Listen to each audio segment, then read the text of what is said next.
پاکستان میں 1 منٹ میں پھیل گئی تھی کہ ملک میں ایمرجنسی لگانا چاہتے ہیں. اب ایک بندے کے لیے 16 کروڑ عوام کے حقوق غصب کر لینا یہ بھی کوئی بات ہے.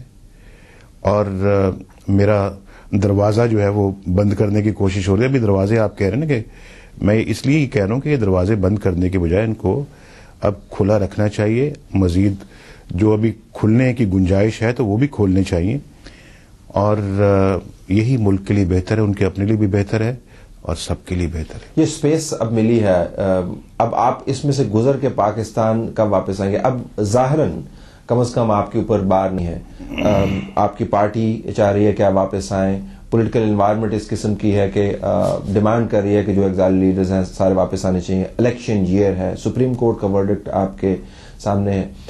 تمام چیزیں جو رکاوٹ کا باعث بن سکتی تھی ظاہراً دے آر گون. اب صرف آپ کا فیصلہ مطلوب. میں یہ کہہ رہا ہوں کہ مشرف صاحب کو اپنی انا اور اپنی ضد اب چھوڑ دینی چاہیے. ان کی انا اور ضد آئین اور قانون پہ مبنی نہیں ہے. وہ آئین اور قانون سے ہٹ کے اپنی ضد کو آئین اور قانون سے زیادہ حاوی رکھنا چاہتے ہیں. آئین کو نیچے رکھنا چاہتے ہیں, اپنی انا اور ضد کو اس سے اوپر رکھنا چاہتے ہیں. تو ملک اور اسٹیٹس ایسے نہیں چلتی. میں یہ کہہ رہا ہوں کہ اس ماحول کو بہتر بنانا جو ہے سب سے بنیادی ذمہ داری ان کی ہے. ہم سب کی ہے لیکن ہم سب سے پہلے ان کی ہے. اس وقت کرسی صدارت پہ وہ بیٹھے ہوئے ہیں اور ان کو یہ انیشیٹو لینا چاہیے کہ پاکستان کے اندر ایک نیشنل کنسنسس کی فضا قائم کریں. یعنی مقدمہ جیتنے کے باوجود میں یہ بات کہہ رہا ہوں, ایک کنسنسس کی فضا پیدا کریں اور ایک لیول پلینگ فیلڈ سب کے لیے بنائیں, اور بغیر کسی شرط کے وہ کہیں کہ جناب سب آئیں بیٹھیں, they should sit across the table, اور پھر اپنے پاکستان کے اور مستقبل کے بارے میں فیصلے کریں. لیکن ساتھ ہی ساتھ ان کو خود اپنے آپ کو اس کا فریق نہیں بنانا چاہیے. یہ نہیں کہنا چاہیے کہ جناب میں بھی فلاں آفس کا امیدوار ہوں. اور اگر یہ انیشیٹو جس کا آپ ذکر فرما رہے ہیں جنرل پرویز مشرف کی طرف سے نہیں آتا یا اس میں ڈیلے ہے تو آپ انتظار کریں گے کہ جب یہ انیشیٹو آئے پھر آپ واپس جائیں؟ نہیں, میرے واپس جانے کی اس کے اوپر کوئی دار و مدار نہیں ہے. میں تو آپ نے مجھے پوچھا کہ کیا ہونا چاہیے, آگے کیا ہونا چاہیے, میں آگے کی بات کر رہا ہوں. لیکن میں مشرف صاحب کے اس ایکشن کا انتظار نہیں کروں گا باہر بیٹھ کے. میں انشاءاللہ واپس جانے کا پورا ارادہ رکھتا ہوں, لیکن میں یہ کہتا ہوں کہ اب بھی موقع ہے کہ معاملات کو اچھے طریقے سے ریزالو کیا جائے اور مشرف صاحب اپنی نہ منوائیں, آئین کی اور قانون کی بات مانیں. اور اگر یہ ٹیبل کے اوپر نیگوشیشن شروع ہوئیں اور آپ کے ہاتھ میں ایجنڈا ہو ڈیفائن کرنے کا, ڈسکشن, کن کن چیزوں کے اوپر ریکنسلیشن ہونی چاہیے, ڈائلاگ کن معاملات کے اوپر ہونا چاہیے جس ڈائلاگ کا آپ ذکر فرما رہے ہیں؟ دیکھیں, سب سے پہلے تو الیکشن کی بات بعد میں ہے. آئین کو اپنی اصلی جگہ پہ واپس آنا چاہیے. سب سے بڑا قومی ایجنڈا ہمارا یہ ہونا چاہیے, اور میرا خیال ہے کہ اس کا اظہار وکلاء بھی کر چکے ہیں, سول سوسائٹی بھی کر چکی ہے, اور ہم جیسی پولیٹیکل پارٹیز بھی کر چکی ہیں.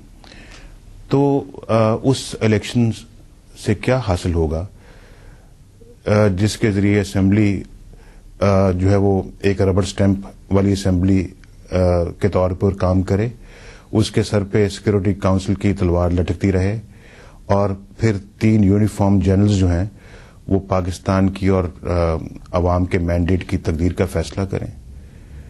یہ تو کوئی طریقہ نہیں پاکستان کو چلانے کا. تو نیشنل سیکورٹی کاؤنسل یہ 17ویں ترمیم کو ختم ہونا چاہیے. صدارتی جو اختیار ہے اس سے پہلے جو ڈسمس کرنے کا وہ بھی جانا چاہیے. اس سے پہلے جو ڈکٹیٹرز کی لائی ہوئی جتنی بھی ترامیم ہے وہ ختم ہونی چاہیے. یہ جتنا بھی آئین کے اندر جو گند پیدا کر دیا گیا ہے اس سب کو صاف کرنا چاہیے. 73 کے آئین کو دوبارہ بحال ہونا چاہیے. کم از کم اس دن والا جو آئین جو 12 اکتوبر 1999 والا جو آئین تھا اس پہ واپس جانا چاہیے. تو پھر توقع کی جا سکتی ہے کہ پاکستان ایک ڈیموکریٹک منزل کی طرف بڑھنا شروع ہو جائے گا. جنرل پرویز مشرف یہ سارا کچھ کیوں کریں؟ ان کے مسائل ہیں لیکن اتنے بڑے مسائل بھی نہیں ہیں میاں صاحب کہ آپ کی تمام باتیں مانیں. پاکستان سے جنرل مشرف زیادہ اونچے تو نہیں ہیں, یا پاکستان سے مشرف زیادہ قیمتی تو نہیں ہے. فیصلہ تو یہ کرنا ہے کہ پاکستان زیادہ قیمتی ہے یا جنرل مشرف زیادہ قیمتی ہے. Would you equate General Musharraf with Pakistan اور would you equate Pakistan with General Musharraf? کیا دونوں کو ہم برابر تسلیم کر سکتے ہیں؟ تو ہمیں یہ فیصلہ کرنا پڑے گا کہ ڈکٹیٹرشپ ہوتی ہے اور ڈیموکریسی ہوتی ہے. ڈیموکریسی کو ڈکٹیٹرشپ میں مکس نہیں کیا جا سکتا اور ڈکٹیٹرشپ کو ڈیموکریسی میں مکس نہیں کیا جا سکتا. یہ سب ٹرانزٹ بھی تو یہ مکس کر کے تو آج پاکستان ایک فیلڈ اسٹیٹ بنا ہوا ہے. درست فرمایا آپ نے, لیکن ایک ٹرانزیشن کا بھی طریقہ کار ہوگا. یہ تو اچھی بات ہوگی, یہ دل لبھانے والی بات ہوگی, بات ماننے والی ہو گئی, یہ سب سے اچھی بات جو آپ نے کی. ایسا نظام بنے جس کے اندر یہ تمام معاملات درست ہوں, لیکن نقطہ اے سے نقطہ بی پر جانے کے لیے قدم بھی بڑھانا پڑے گا. ظاہر ہے you have to engage with General Pervez Musharraf. You can't wish them away. دل لبھانے والی بات نہیں ہے.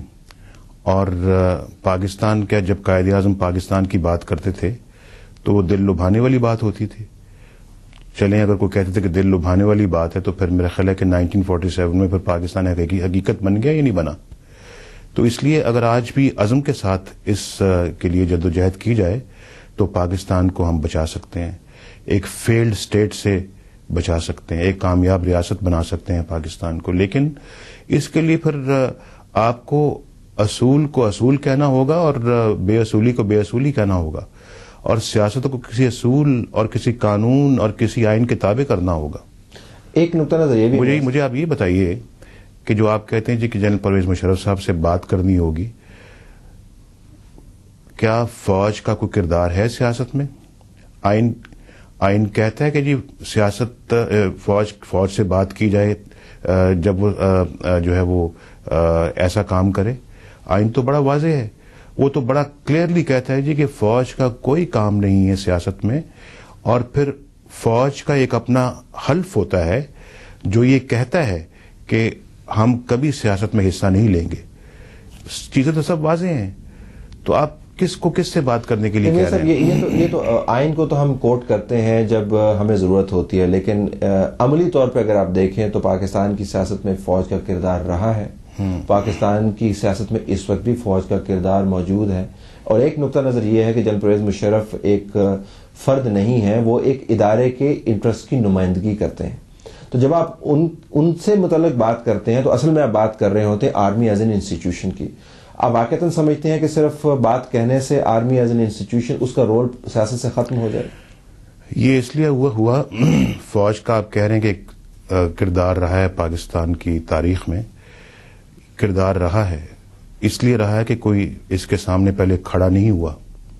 آج کھڑے ہونے والے بھی آ گئے ہیں, آج قانون اور آئین کی حکمرانی کی بات کرنے والے بھی آ گئے ہیں, آج فوج کے اس کردار پہ تنقید کرنے والے بھی پیدا ہو گئے ہیں, اور فوج کا سپہ سالار اس قومی ادارے کو اپنی ذاتی خواہشوں کی تکمیل کے لیے استعمال کرتا ہے.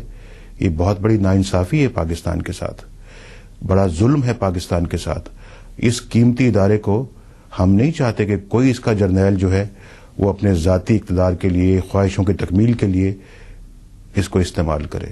فوج قومی ادارہ ہے, مشرف صاحب کا ذاتی ادارہ تو نہیں ہے. اس کے لیے مشرف صاحب اپنی جیب سے پیسہ نہیں دیتے فوج کو بنانے کے لیے یا فوج کو چلانے کے لیے, قوم پیسہ دیتی ہے. یہ قوم کی ایک ملکیت ہے, آئین کے یہ تابع ہے, یہ آئین سے ابو نہیں ہے. تو جناب ہمیں سب کو ان باتوں پہ پہلے بڑا کلیئر ہونا پڑے گا. کلیئر اگر کلیئرٹی ہے تو یہ منزل مل سکتی ہے. اس کے لیے جدوجہد کرنا ایک شرط ہے اور وہ ہم کر رہے ہیں. ہم کوئی آرام سے گھروں میں نہیں بیٹھنا چاہتے. میں آرام سے یہاں نہیں بیٹھا ہوا. پاکستان جاؤں گا تو میں جا کے گھر نہیں بیٹھوں گا. میرا یہ مشن ہے, اور میرا یہ مشن پاکستان کے لیے ایک بڑا سیکرڈ مشن. میں اس کو ڈیوٹی کے طور کے اوپر محسوس کر رہا ہوں کہ یہ میری ڈیوٹی ہے, اس کو میں نے ادا کرنا ہے ہر قیمت پر.